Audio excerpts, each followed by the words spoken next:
Microsoft के CEO सत्य नडेला के बेटे जैन नडेला का 26 साल की उम्र में निधन हो गया। जैन नडेला जन्म से ही सेरेब्रल पाल्सी नामक बीमारी से ग्रसित थे। ये बीमारी इतनी खतरनाक है कि इसमें बच्चे की उम्र तो बढ़ती है, लेकिन उसका विकास कई तरह से रुक जाता है। आखिरकार ये बीमारी क्या है और क्यों होती है, आइए जानते हैं।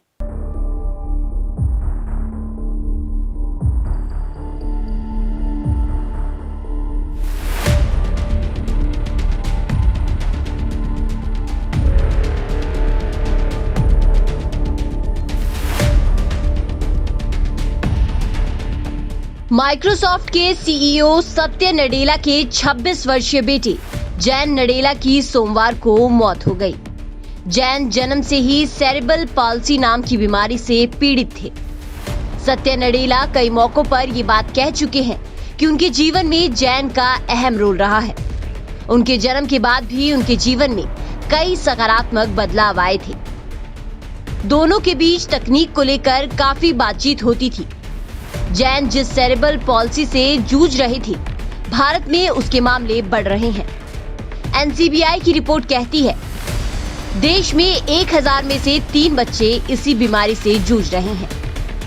हेल्थलाइन की रिपोर्ट के मुताबिक ब्रेन में डैमेज या ब्रेन के पूरी तरह विकसित न होने पर शरीर में कई तरह के डिसऑर्डर्स दिखते हैं। इसे ही सेरेब्रल पाल्सी कहते हैं। ये एक न्यूरोलॉजिकल डिसऑर्डर है। अमेरिकी स्वास्थ्य एजेंसी सीडीसी के मुताबिक ये बीमारी बच्चे के जन्म से पहले, गर्भ में ही या जन्म के बाद शुरुआती साल में ही विकसित हो जाती है। ये होती क्यों है, अब इसे समझते हैं। सीडीसी का कहना है सेरेब्रल पाल्सी के 85% मामलों में ये जन्मजात होती है। इसके कई कारण हो सकते हैं, जैसे प्रेगनेंसी के दौरान बच्चे के ब्रेन में ऑक्सीजन की कमी होना, जीन में म्यूटेशन होना, ब्रेन में इंफेक्शन होना या ब्रेन से ब्लीडिंग होना। 2 साल की उम्र में ही सेरेब्रल पाल्सी के लक्षण दिखने लगते हैं। मांसपेशियों में अकड़न होना, चलने फिरने में परेशानी होना, खाने को निगलने में दिक्कत आना, आंखों की मांसपेशियों में असंतुलन होना और चीजों को सीखने और समझने में कमी आना इसके लक्षण हैं। चलने फिरने में दिक्कत होना इसका सबसे कॉमन लक्षण माना जाता है। इसका पता अल्ट्रासाउंड, सीटी स्कैन, एमआरआई के जरिए किया जाता है। एक्सपर्ट्स कहते हैं इसका पूरी तरह से इलाज संभव नहीं है। हालांकि स्थिति के मुताबिक कुछ सावधानियां बरतकर इसके असर को कम करने की कोशिश की जाती है। सेरेब्रल पाल्सी के मरीज किसी पर निर्भर ना रहें, इलाज के जरिए ऐसा करने की कोशिश की जाती है।